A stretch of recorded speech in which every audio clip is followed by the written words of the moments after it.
Good afternoon, I'm Josh Duncan, and these are some of the top headlines out of the KelownaNow newsroom today.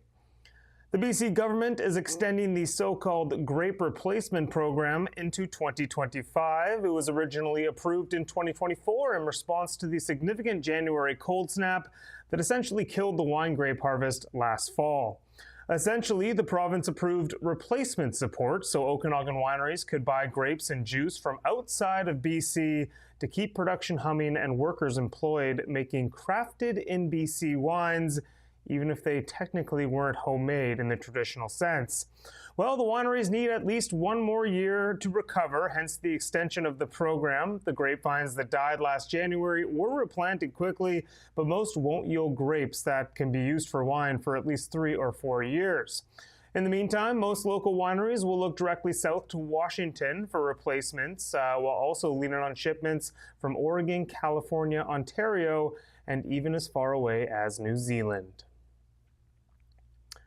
Police say arson is to blame for a fire at the Super 8 motel in West Kelowna last night. Emergency crews responded to the suspicious fire at the motel in the 1600 block of Westgate Road around 7:30 p.m. Tuesday. According to police, a male suspect was seen in the area wearing black pants, black sneakers, and a transparent blue bag over his head. A police dog and drone were deployed quickly, but the suspect was not located. This is the latest in a string of suspicious fires in West Kelowna, although the several before Tuesday nights were brush fires. 2 people were arrested last week in connection to a pair of grass fires, but other similar incidents that have happened recently remain under investigation. British Columbia has a new multi-millionaire after last night's Lotto Max draw. Was it you? If you haven't checked your ticket, you should probably go online and check KelownaNow.com. You can see if you are a few zeros richer in your account. The BCLC says a lucky Lotto player who bought their ticket through the online platform KelownaNow.com matched all 7 winning numbers to take home the whopping $31 million prize. Wouldn't that be nice? Yeah, it was not me.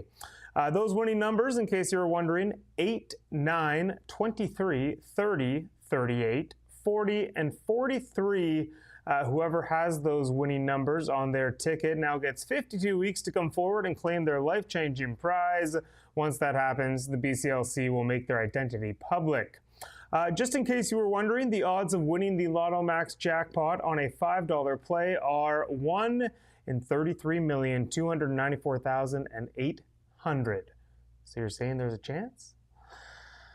Another day, another major development in the clash between Canadian Food Inspection Agency agents and RCMP officers and supporters of the Universal Ostrich Farm in Edgewood, BC, near Nakusp.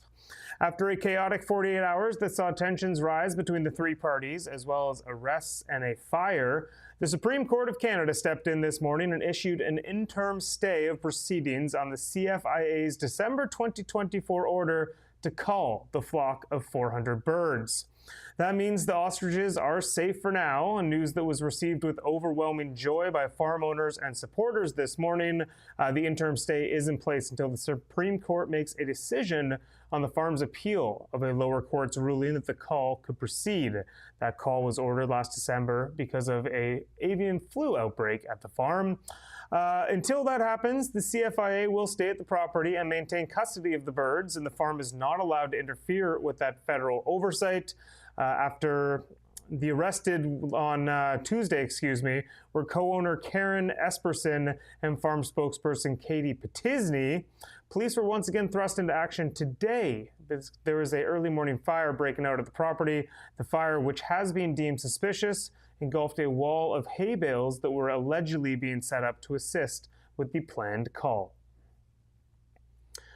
The chilly mornings of fall have arrived, certainly, and the rest of the forecast is expected to follow as early as this weekend. Potential rain and daytime highs in the teens expected for some parts of the interior. As a result, the BC Wildfire Service says it will lift the campfire ban for the Okanagan and surrounding regions at noon on Monday, that is the 29th. It went into effect on August 28th amid hot temperatures and increased fire behavior. We almost made it a full summer without a campfire ban, but it came in late. Unfortunately, though, natural burning campfires always banned within Kelowna city limits, but this is good news if you're doing some late season camping, live on an RDCO property, or simply want to drive up one of our awesome local Forest Service roads for a little weekend campfire and drinking session up there.